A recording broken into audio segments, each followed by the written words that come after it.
Is your iPhone Safari browser acting like it's allergic to the internet, refusing to open or load any websites?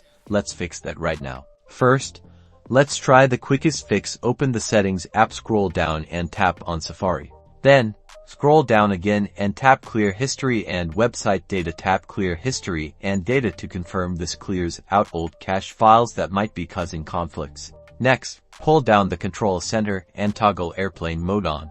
Wait for 5 seconds, then toggle it off. This refreshes your iPhone's connection to the cellular or Wi-Fi network. If that didn't work, head back to the main settings menu and tap Wi-Fi. Make sure you're connected to a stable network. If you are, try forgetting the network and reconnecting. Finally, make sure your iPhone is running the latest version of iOS. Go to Settings, then General, then Software Update. Download and install any available updates.